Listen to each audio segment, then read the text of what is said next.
ఏటూరు నగర్ మండలంలో BRS party ఆధ్వర్యంలో జరిగిన స్థానిక ఎన్నికల సన్నాహక సమావేశంలో ముఖ్య అతిథిగా పాల్గొన్నారు ములుగు జిల్లా అధ్యక్షులు కాకుల మరి లక్ష్మణ్ బాబు. ఈ సందర్భంగా మాట్లాడిన ఆయన స్థానిక ఎన్నికల్లో బీఆర్ఎస్ పార్టీ శ్రేణులు ఐకమత్యంగా పనిచేసి సత్తా చాటాలని పిలుపునిచ్చారు.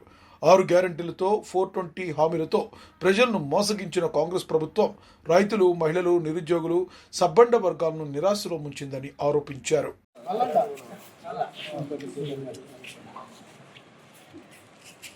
మన ప్రియతమ నాయకుడు కాల్వకుంట్ల తారక రామారావు గారు, మన working president, BRS party working president గారు ఆదేశాల మేరకు వారు ఒక బ్రహ్మాండమైన ఒక ఆయుధాన్ని మన చేతికి ఇచ్చిండ్రు. అది కాంగ్రెస్ పార్టీ తెలంగాణ ప్రజలకు ఏదైతే బాకీ ఉందో ఆ బాకీ కార్డ్ అని వారు తయారు చేసి మనకి పంపడం జరిగింది. నేను ములుగు జిల్లా అధ్యక్షుడిగా మీ అందరికీ విజ్ఞప్తి చేస్తున్నా, బీఆర్ఎస్ కార్యకర్తలందరికీ ఈ కార్డుని ప్రతి ఇంటింటికి చేర్చాలి. ఆ మెసేజు కాంగ్రెస్ చేసే మోసాలు, కాంగ్రెస్ తప్పిన మాట ప్రజలకు మీరు ఈ కార్డు ద్వారా తీసుకెళ్లాలని చెప్పి బీఆర్ఎస్ పార్టీ ములుగు జిల్లా కార్యకర్తలందరికీ విజ్ఞప్తి చేస్తాను. జై తెలంగాణ. నేను ఎవరిని రెచ్చగొట్టుడు కాదు.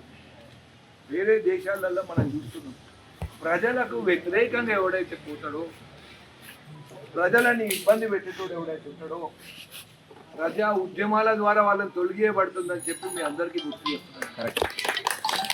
మనం మొన్న శ్రీలంకలో చూసినాం, బంగ్లాదేశ్లో చూసినాం, నేపాల్లో చూసినాం. చెప్తున్నా నేను, మన దేశం గురించి నేను మాట్లాడతలేను, మన రాష్ట్రం గురించి మాట్లాడుతున్నాను. మన రాష్ట్రంలో జరిగేది ప్రజా వ్యతిరేక పాలన. మన దేశం సురక్షితంగా ఉన్నదని నేను కూడా నమ్ముతున్నా. దాని గురించి నాకు ఏం కామెంట్స్ లేవు. ఎవరి మీద కూడా రాజకీయాలు చేయదలుచుకోలేదు. కానీ ఇక్కడ ప్రజలకు మోసం జరుగుతుంది. దాని గురించి ఎప్పుడైనా ప్రజల మద్దతు కూడగట్టుకోవాలి. ఇది ఎన్నికల రూపకంగా మీరు మార్చాలి. ఉద్యమాలు చేసి కాలబెట్టాలి, ఇవి చేయాలని నేను అంటలేదు. అది కాదు మన ఇంటెన్షన్. వాళ్ళని చైతన్యవంతులను చేసి రేపు ఓటు ద్వారా కాంగ్రెస్ పార్టీని ఓడగొట్టే శక్తి మీ దగ్గర ఉండదని నేను చెప్తాను. ప్రజలు ఆ మూడ్లో ఉన్నారు, కాంగ్రెస్ పార్టీని ఓడియాలనే మూడ్లో ఉన్నారు. అందుకనే నేను చెప్తున్నాను, దీన్ని మంచిగా సద్వినియోగం చేసుకోండి. బ్రహ్మాండంగా మనకు రిజల్ట్స్ వస్తాయి. ప్రజలు కష్టాలలో ఉన్నారు, రైతులు కష్టాలలో ఉన్నారు, మెయిన్లీ బాధలలో ఉన్నారు. దీంతో పాటు అకాల వర్షాలు, వడగళ్ల వానలు, ఘోరంగా మా కిరణ్ పొలము నేను పోయి చూసి వచ్చిన. నేను పాపం మన ఎవరున్న భోజరావు వీడియోలు తీస్తాడు. పాపం ఘోరంగా దెబ్బతిన్నారు.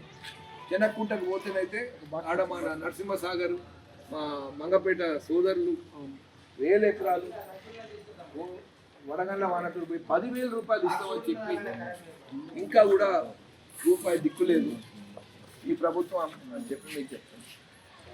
ఇది మంచిగా ఉంది, బ్రహ్మాండంగా ఉంది. ఇది మీరు ప్రజలకు తీసుకపోండి. దీని కార్యాచరణ ఏంటంటే, నేను ఇన్ఛార్జ్ గారు కూడా ఇద్దరం కూడా డిస్కస్ చేసినాము. పైనుంచి వచ్చిన టెలికాన్ఫరెన్స్లో ఇద్దరం ఉంటుంది. సో ఇప్పుడు ఈ కార్డు ప్రతి ఇంటికి చేరాలి. ఎట్లా చేస్తారు?